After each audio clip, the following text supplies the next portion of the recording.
All right, welcome back to the show. We got the one and only Greg Kidd with us. Somebody roll that beautiful intro.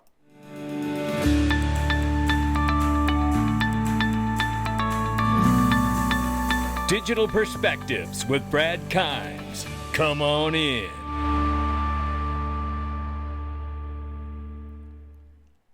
Welcome back to the show. We got Greg Kidd here with us. Greg, how are you today? I'm fine. I'm back in California. Just been to DC and Tulsa, where my bank is located. So glad to be back in California. And your bank is Vast Bank. Vast Bank in Tulsa, Oklahoma. It's OCC chartered, Fed holding company. It's the real deal. You know what's interesting here is that, we're going to talk about a lot of things that are happening and in motion right now in the crypto space, and it's really beautiful. But in the stablecoin arena, because you are launching a stablecoin from your bank, which I find so fascinating because currently right now, we've only seen stablecoins issued from the digital asset side of the table. So talk to me about that angle and how that looks from your side as a bank. Sure. I think people have heard of central bank digital currency, which we're not going to have in the US. It's too George Orwell. And people know Tether and USDC, and there's new stable coins coming from Ripple and from PayPal. But there's a third alternative, which are deposit tokens, which run on the same blockchain technologies as stablecoins, but they're issued directly by banks. Basically, they're tokenized deposits, which means it's the US dollar able to move on chain. It has both an address on chain, but it also have a bank account number. And so it can work with both the legacy world and the new world of blockchain. And it has certain protections. It has FDIC insurance for real, not the fake kind. It has what's called Reg E protection, which means if your money gets stolen, you get it back because that's part of banking law, and this is covered by banking law. It has other protections too against unfair, deceptive, or abusive practices. And at the end of the day, it's backed by the Federal Reserve. So if the bank gets in trouble, the bank can actually go get a temporary loan directly. Nobody who's not a bank can do that. And so our particular coin, no one can hold it, either DeFi or CeFi without identity. So it'll be compliant as well. And so those are the main differences from stablecoins, which can exist out in the wild without identity and don't carry those same consumer protections. And what is the name and symbol of your stablecoin? It's USBankCoin, USBC. And we can actually use the word bank because we are a bank, which means we can pay interest. We don't have to call it yield. It's the real deal. And when we say FDIC insurance, it's direct. It's just a deposit that is in a form that travels on the same rails as Tether and USDC and other stablecoin offerings. It's amazing to me because you are a bank and you are going into the stablecoin world, and it's not coming from the digital asset side of things. This is super amazing. You got the first mover advantage here, Greg. Well, that could be the first stone to fall on my head. So it has been a task to explain that to regulators. Basically what we say to the regulators, look, you're going to pass stablecoin legislation anyways. Yeah. What's the harm in having a stablecoin that has more identity, more consumer protections, more safeguards for insolvency like FDIC insurance? It's all to the good. Of course, it means it's more work for us because we have to be concerned with who's using these coins, whereas USDC, it can sit in a non-custodial wallet without identity. I know they say it's compliant on the way in when it's issued, and you have to know who it is when you take it out, but they really have no idea who has it in between. It's amazing because I don't know how many people out here know that you come from compliance. You come from a world of compliance inside the Federal Reserve. So this is a world you're very familiar with. In fact, years ago, you were one of the first people to join Ripple, and you helped get them compliant and get them there. Were you also like the person who introduced them to the Fed because you also came from the Fed? Talk about that a little bit. Well, I think it was a 10th person at Ripple, and I did go with Chris early on to Treasury. I think it was kind of a shocker for Treasury in DC because they realized, oh my gosh, this is a global, worldwide permissionless chain, and their heads were like spinning by the time we walked out the door. So that's back in the days when we thought we were going to get in trouble for being money. Then we found out, no, we're like a security. Now we're a commodity. It's like liquid, solid gas. It was one of those exercises. But yeah, in the early days, nobody knew what this was. So we were the first to go to Treasury and explain what this was. It's just amazing to me to see where we are today and that the headwinds have become tailwinds. And now we're on the precipice of stablecoin legislation, Greg, right? We just heard Sunday, just a day ago, the president of the United States announced that XRP, Solana, and ADA and other assets are going to be in a strategic reserve for the United States government. Tell me your thoughts on what you're hearing here. Well, I do feel like it's like out of what was it, the Connecticut Yankee in King Arthur's Court, the book that Mark Twain, he fell asleep and he woke up in another world. Like it is like that. I mean, this is a 180-degree turn, especially it's a turn for the Trump administration. They used to be dead set against any of this, and now they're the biggest promoters. And so, look, the U.S. is going to go from a position of putting its head in the sand or being a laggard to being a leader. And so I'm super excited about that. Yeah, there's risks, but like that's what this country was built on. And, I'm glad to see that the strategic reserve is going to include assets from across the spectrum. I'm pro Bitcoin, I'm pro all crypto, but, really I'm pro the dollar too. I'm pro money. I like gold too. But I really am excited to see the US putting a stake out there that says we're going to lead this, not bring up the rear.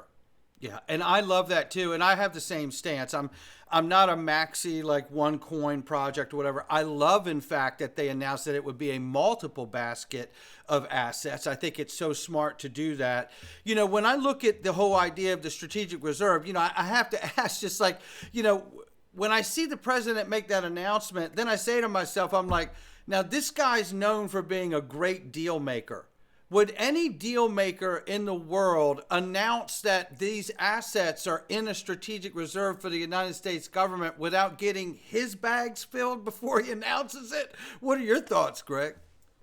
Well, I mean, look, Donald's a businessman. He's got his finger in every pie. So, that's just Donald's MO. And I Yes. think, Yeah. you know, love it or hate it, that's the world we're living in right now. So, if you want to stock up on Melania coin, you can. I mean, look, there's going to be risks. There's going to be pain, but we're in a world now where there's also going to be possibilities and it's game on. Yeah. And so, yeah, Donald's got his hand in the trough, but, he wouldn't be the only one, but he certainly is in a pole position to do well from this. There's no question about it. And the United States by default, right? So, I mean, I'm thinking to myself, well, if I'm going to announce these tokens, I would get a position worked out, an agreement worked out with XRP, maybe the escrow, right? Something there. I mean, what's your thoughts there? I mean, could you see the United States becoming the steward of the escrow every month? I mean, they could buy it. They could buy it every month and come and buy it, set the market. I mean, it's an idea. I mean, I guess it would depend on how bad and how quickly they wanted to strengthen that basket. Would it be? Well, I mean, you can go down the Michael Saylor, rabbit hole, and he's like the only thing better than Bitcoin is more Bitcoin, and No, I think yeah. he's willing to sell his liver for that. But whatever. There is a you know it. Some people say it's a Ponzi scheme. Okay, but look, so is the U.S. dollar. It's just a better Ponzi scheme than every other currency. So look, everything at some extent is like dependent on the greater fool theory, and so you just have to decide what's the least Ponziest of all the Ponzi schemes. And, some of this crypto, because inflation is controlled, it's built in math. It's just to him, it's a physics problem that the thing that has less inflation, less debasement is going to do better than the thing that has more. And, I don't really trust either Democrats or Republicans to not spend money that hasn't come in. So there's going to be inflation, but I trust them more than every other country. So that's just the world we live in. So you pick your poison. You got to have your assets in something. We can't just be carrying gold around. I mean, I have a little bit of gold, but at the end of the day, what's the best store of value? What's the best means of exchange? And what's the best unit of account? We should put all of those into a pot because it's a rainy day fund. Just like we put food aside, we put oil aside. If it's a Mad Max world, you probably put some bullets aside, some canned goods. But that's just called risk management. That's called diversification of risk. And people say it's so risky to do this. I'm like, hey, it's risky to not do it. We're not saying put 100% or 50%. We're putting like maybe 2, 3, 5% of your assets aside in something that's very portable, very interoperable. it's a risk not to do it. That's my Chicken Little observation. No, well, this is why I love the idea of a basket of assets, right? And I do mean like gold, oil, and digital assets alike. I mean, it just make it stand to me. It stands to reason that that's the way you would want to go.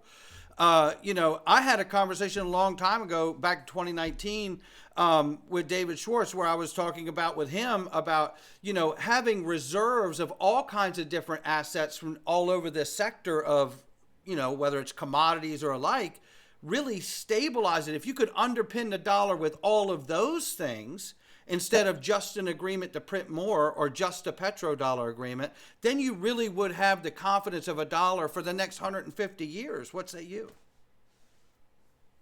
I agree. Oh, that wasn't very tough. But I mean, you really said it well. To me, it's just a risk to not take that risk. And, Right. and sometimes the biggest risk you take is not taking a risk at all. I said it in my election. And, when people ask me, how did I make this investment in this or that, or, whatever it was, I'm like, well, at the time, I felt like it would be a bigger risk to not make the investment. So that there's that saying, a coward, what's the difference between a coward and a hero? And like, well, a hero is a coward that doesn't have any other options. So I guess they have to be a hero, right? Yeah. So once you see yourself in that situation, then risk begins to invert itself, and you think about the risk of not taking a risk. Well, and speaking of that, and I think that's so well said. Speaking of that, looking where we are right now, again, stablecoin legislation, some are saying it could be here as soon as April. Some are Yep. saying we could have stablecoin legislation, no tax on crypto, a market infrastructure bill, all done by August. I mean, Greg, I just want your thoughts here for a second, because I'm sitting here thinking, if U.S. domiciled assets become no cap gains, which, by the way, as an example, if you're going to be using Solana, ADA, and XRP to make payments, it certainly doesn't make sense to have cap gains on that asset if you want the world to use it in finance, right? But it also does something else in my mind, Greg. It is like the biggest calling card for everyone to come on to those protocols specifically, because they're cap gains free, because you are going to move payments. They are incentivizing the world to understand that these protocols are going to help move the value of the world. Am I seeing this off kilter here? Well, it certainly makes it much more likely that crypto can be used for payments, because without that, I mean, I worked and built the first crypto debit card. Yeah. The hassle with that was every time you bought a cup of coffee, it was either a capital gain or a capital loss. And, it's an accounting nightmare to drink a cup of coffee. And obviously that's not good for the economy. And you might say, well, how many cups of coffee? You say, well, I can tell you, because my team had to go back. And once they made this decision that there'd be cap gains, not even just from going from crypto to fiat, but just crypto to crypto, we had to go redo 80,000 trades that I did, or buys or sells, and recalculate all the capital gains on that retroactively over a couple year period. So, that kind of stuff is just a killer for going mainstream. And so, yeah, I'd like crypto to be like every other form of money. You don't pay, like if you go to Europe and you convert your money to like euros and you spend it, and then when you come back home, you convert it back. You don't get hit with a capital gain or capital loss for the fact that you incidentally went from dollars to euros and back again. And, look, it's one thing to tax if you're like a hedge fund trader and that's what you do. Just like, if you're a professional poker player, you can deduct your losses as well as report your gains. But come on, if it's just an incidental usage, like for payments, I don't think we should be paying capital gains on all that. It's just an accounting nightmare. And it just basically misunderstands what the use of those tokens is for, which is they can be a means of exchange. They're not just there for like a store of value. I completely agree. And when I think about where we are, the old adage, he who has the gold makes the rules. Right. I heard Chris Giancarlo say one time, he said, he who has the gold makes the rules, but he who controls the payment rails runs the world. And when I think about the idea of doing zero cap gains on those particular US domiciled assets, I start to realize just how important that is to incentivize those value protocols, because everybody's thinking about, oh, I won't have to pay the cap gains on my gain, my assets. But the real power of this is incentivizing the world to get on those protocols, I believe, because that is about control of the world right there. That's my thought on it. Look, when I worked at the Fed 20 years ago, we had to have a serious debate over whether your bonus miles, your United or American bonus miles were money. And like that question came up. What if, your miles go up in value or go down in value? Is that a capital gain? Is it a capital loss? And eventually somebody just in the room just had to say, come on, guys, like, don't we have something better to do than like running around? And look, the SEC went after a restaurant that gave out a special token so you could get a reservation. And because, it was an exclusive restaurant, the value of that token could go up or down. Does that make it into a security? So all this stuff of overcomplicating human activity with like arcane accounting rules. I mean, give me a break, okay? Just there is some precedent here for common sense. I know we went through a period where common sense was uncommon, and now we're at a point where maybe rules are uncommon. But I think on these matters, just common sense can prevail. Um, you know, we know when something is being used like, just a means of exchange. I really don't think this. I'll just stick with bonus miles. I mean, like, who cares? Just let there be a market for bonus miles. Like, is the world going to come to an end if I swap my United miles for my American miles or buy a cup of coffee with them? Like, when I pay for my Wi-Fi with my United miles, oh my God, is that an accounting event I have to like? Just give me a break, right? Yeah. Yeah. Now, let me come back to stable coins, because you guys are launching your stable coin. And we see that just recently over in the EU, the micro regulations pushed out USD Tether, the Yep. largest stable coin in the market. Now, I've been calling and bringing alarm to this because Tether has always refused or rejected to bring the level of transparency and disclosures that everyone else in the world's been bringing. And now I'm wondering, do we see the same thing happen to Tether in the United States? What's your thought there?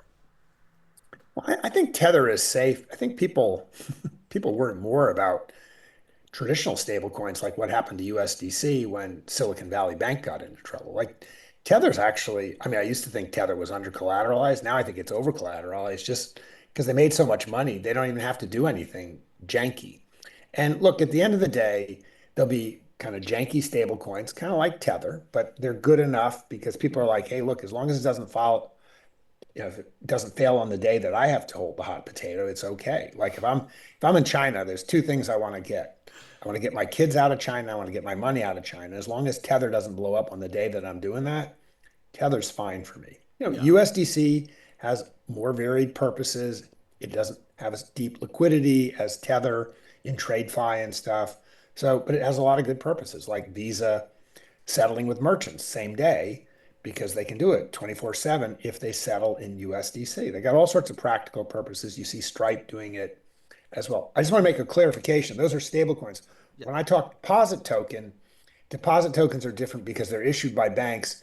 And so they're not going to be regulated by MiCR because they're regulated under bank law, not crypto law or MiCR law or any of that. So that's the big difference. They run on the same rails. They may do a lot of the same functions, but oddly enough, because they're issued by banks, not fintechs, different set of regulators and different set of regulations, even though they'll be interchangeable with stablecoins. That's a remarkable clarification. No doubt. I'm glad that you made that clarification for sure.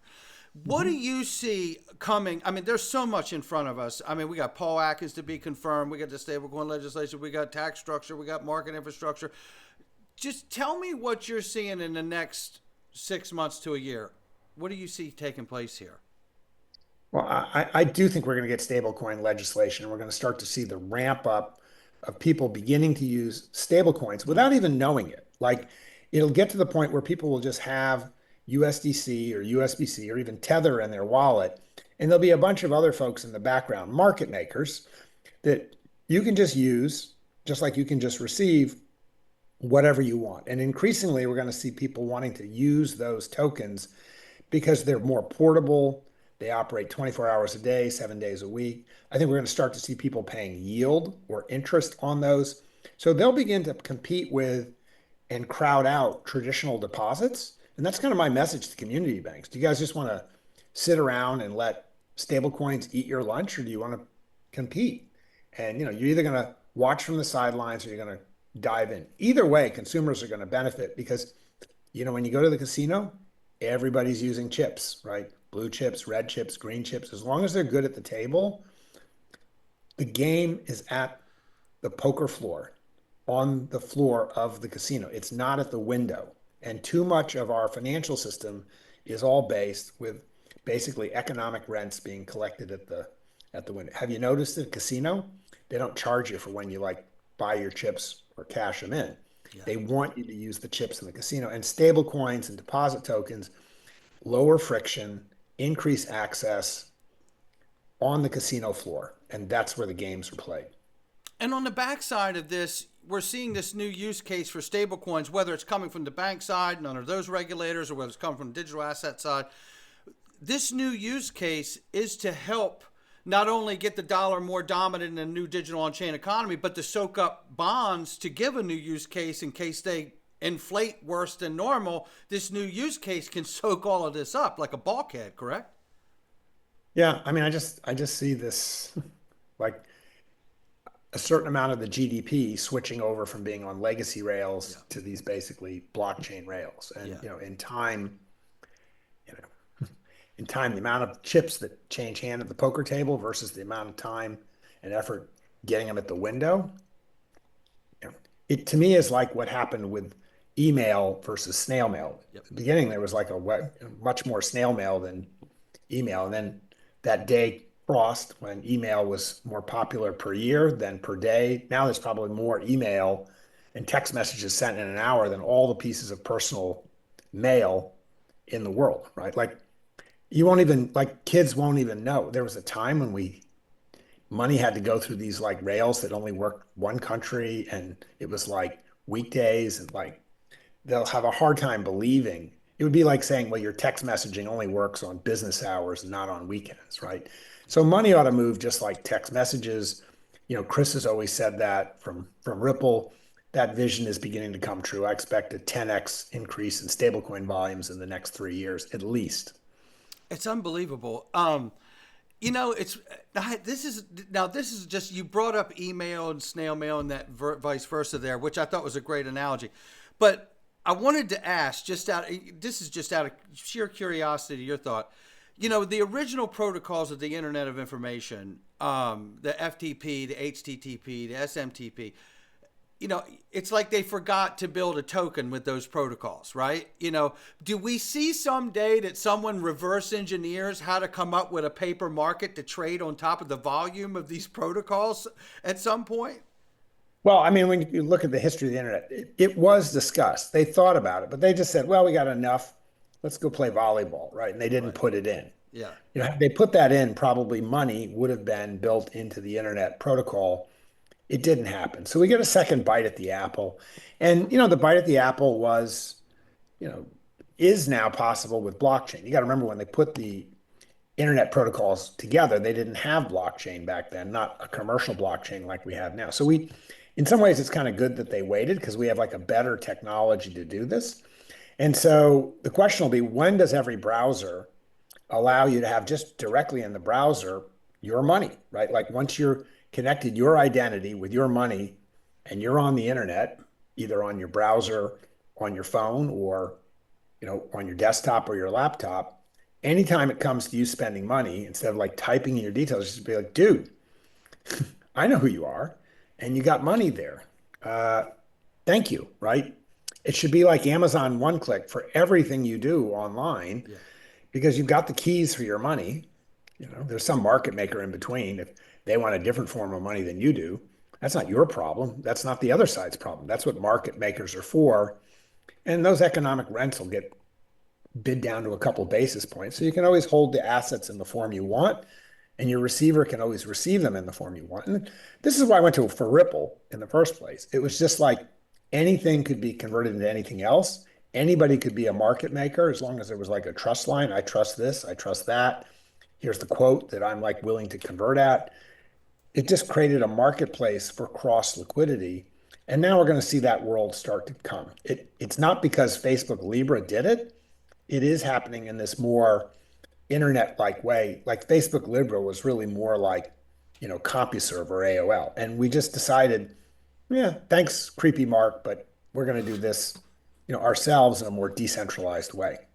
Yeah, no doubt about it. Greg Kidd from Vast Bank and USBC Coin. I tell you, Greg, it's such a great. I love talking with you, man. I really do. And I hope that we could talk you into coming to XRP Las Vegas again this year. I will certainly try to be there. Thanks for your time. Thank you so much, man. Everybody, Greg Kidd. We'll catch you all on the next one. Don't go anywhere, Greg.